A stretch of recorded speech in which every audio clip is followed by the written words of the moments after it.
Welcome to this edition of the Harpreet Singh Show. आज this program ਵਿੱਚ ਅਸੀਂ ਇੱਕ ਬਹੁਤ ਹੀ ਇੰਪੋਰਟੈਂਟ ਟੌਪਿਕ ਤੇ ਗੱਲਬਾਤ ਕਰਨ ਜਾ ਰਹੇ ਹਾਂ।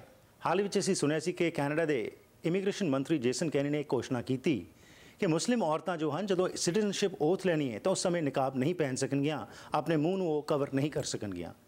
ਇਸਲਾਮ ਵਿੱਚ ਨਿਕਾਬ ਦੀ ਕੀ ਮਹੱਤਤਾ ਹੈ ਅਤੇ ਇਸ ਫੈਸਲੇ ਨਾਲ ਕੀ ਅਸਰ ਪੈ ਸਕਦਾ ਹੈ, ਇਸ ਸੰਬੰਧ ਵਿੱਚ ਸਾਡੇ ਨਾਲ ਸਟੂਡੀਓ ਦੇ ਵਿੱਚ ਆਏ ਹੋਏ ਨੇ ਗੱਲਬਾਤ ਕਰਨ ਲਈ ਮੁਫਤੀ ਆਸਮ ਰਸ਼ੀਦ, ਜਿਹੜੇ ਕਿ BC ਮੁਸਲਿਮ ਐਸੋਸੀਏਸ਼ਨ ਨਾਲ ਜੁੜੇ ਹੋਏ ਨੇ।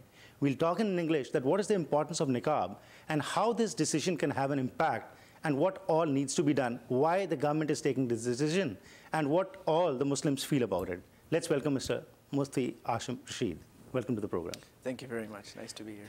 So a little bit about yourself, how long you have been associated with the BC Muslim Association, and you are also talking about Islam in the masjids also. So a little bit about yourself. I've been with the organization for about 2.5 years, and I'm serving as their Director of Religion and Islamic Education. Okay. As well as their spokesperson on religious affairs. Right. So it's a variety of things that I do. Amongst them is, yes, I do speak in mosques to Muslims, non-Muslims, and I have my hands full with a lot of things. That's good. So coming to this issue, what we are listening today is that there's a lot of stir in the community, controversy which has been created by this decision of the government. Yes. So if you could tell us, first of all, what is the importance of niqab according to Islam? I think it can be summarized by first understanding the system of modesty that Islam projects.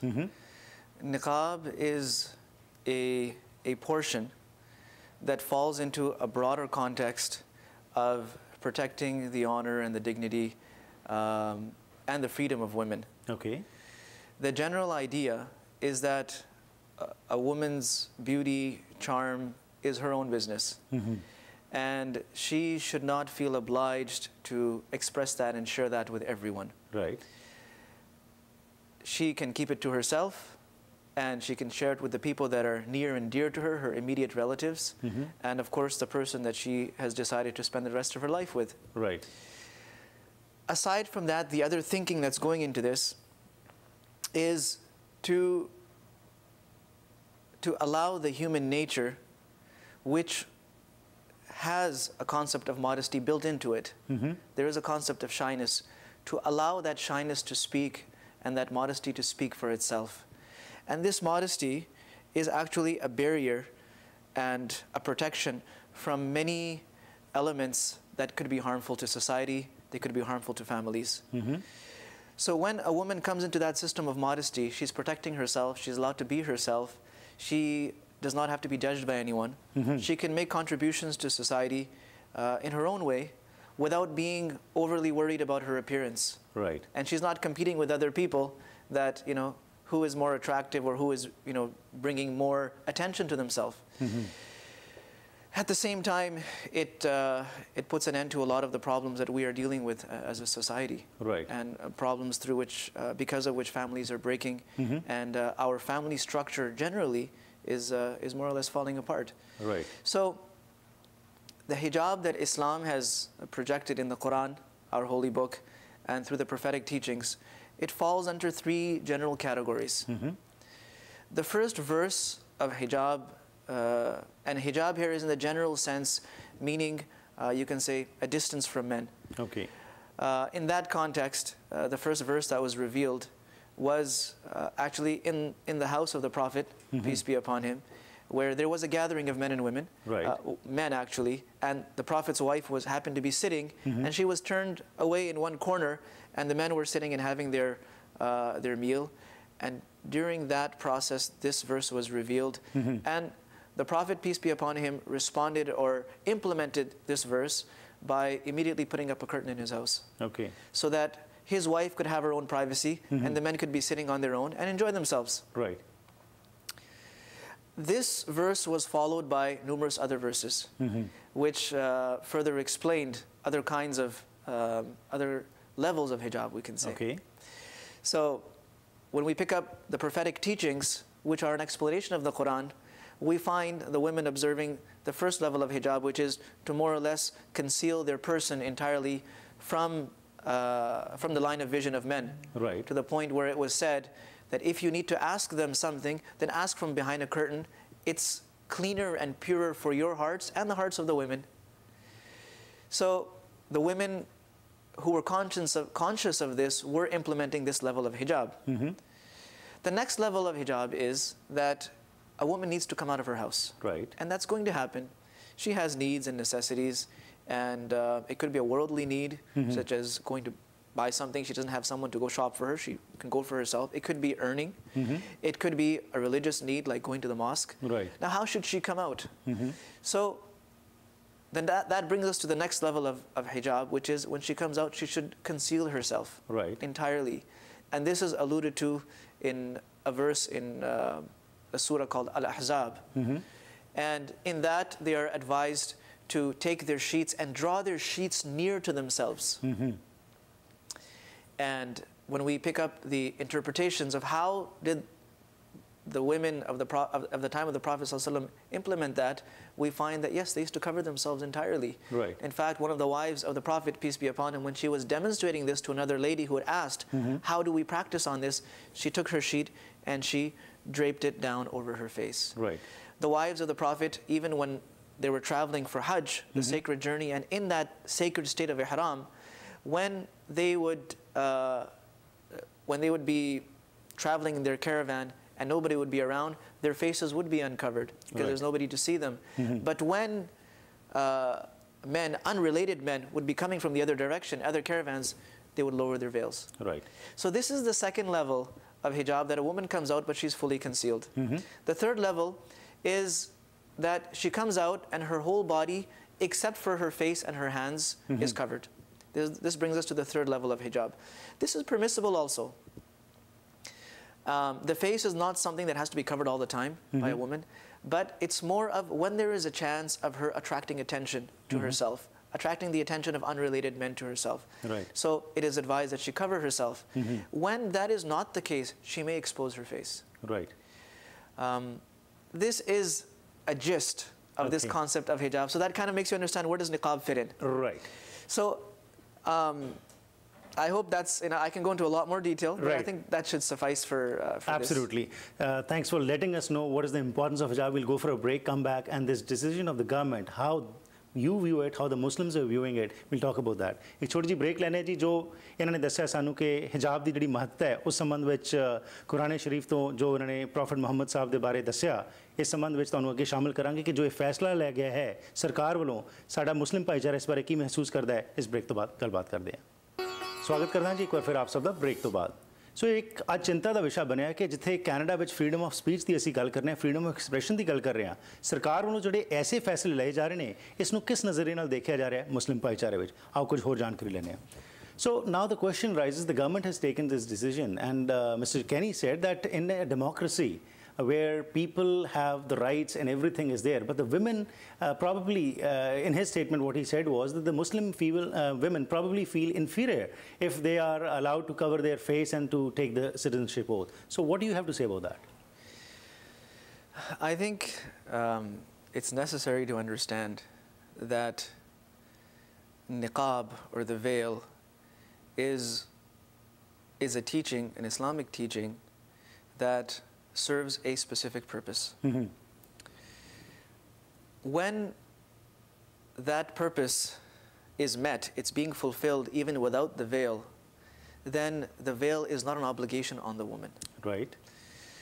Muslim women all over the world wear the veil, whether it's a part of the culture of that country or not, whether it's a part of the legal system of that country or not.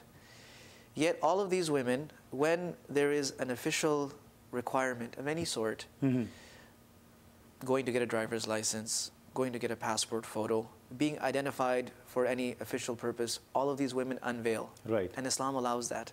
Right.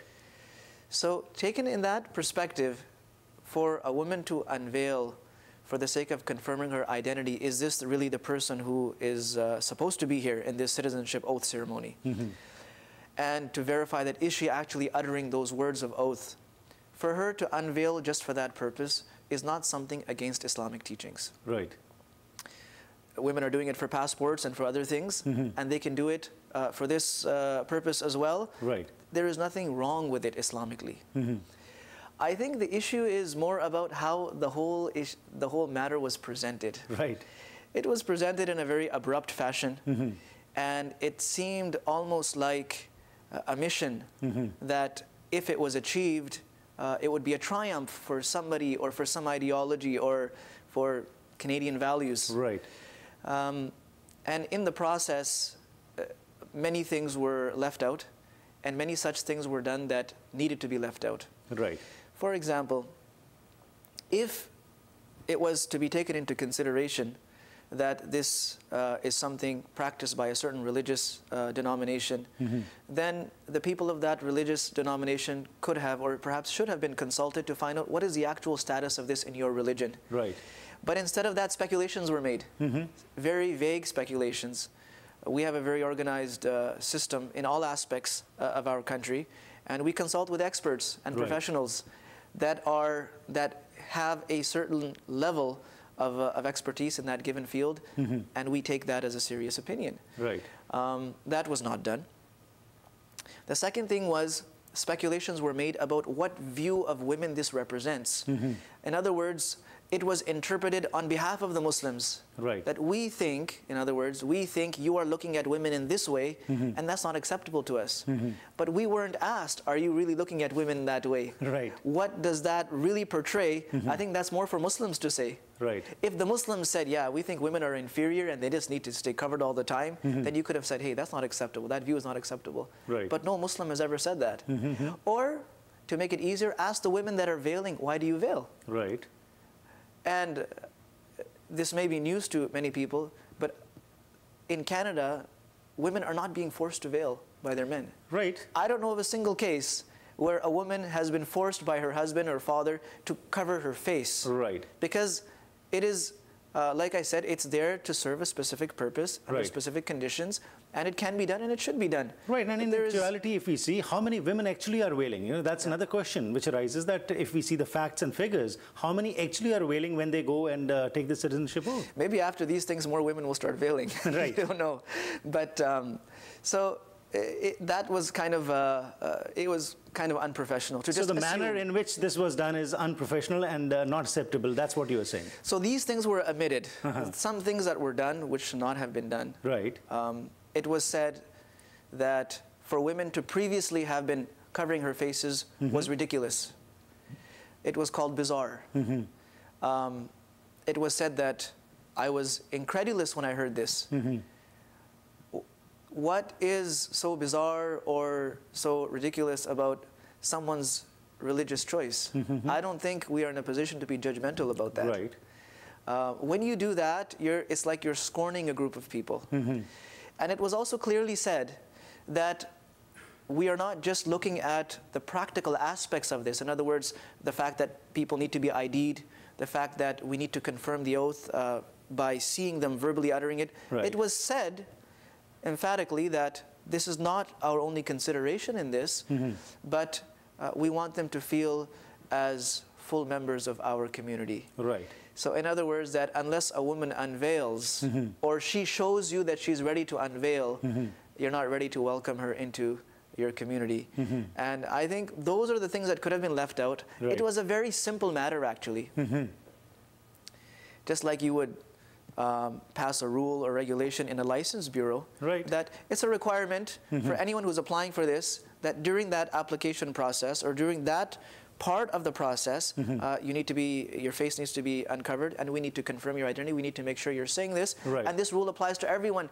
You didn't even have to single out a gender for that. Absolutely. Much less a specific religious denomination. Right. And then it looks like you're marginalizing, or you're targeting, or perhaps you're trying to win over the favor of people who don't agree with that way of life. Right. And then it becomes politicized. Absolutely. And I think then we lose. Maybe even if the intention was not there, but then with these kind of things, one starts feeling that there is some hidden motive behind all these things. And unfortunately, that's what people are thinking. Right. So now the question is that what needs to be done? Because it's not that nothing can be rectified. What do you feel as Muslims? What would be your message that what can be done right now?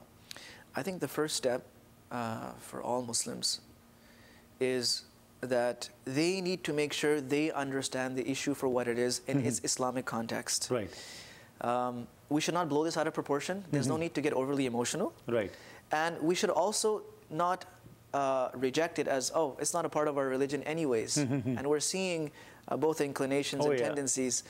You need to come onto a common ground. Right. And that can only happen by education. If you yourself start speculating or start basing your opinions not on solid knowledge, then you're going to slip one way or the other. Right. You're going to take it to one extreme or the other extreme. So they should educate themselves. Right. And I think they should speak out about the approach. The approach needs to be corrected. Right. Such regulations are already in place in other bureaus. Yeah. People are respecting them and following them.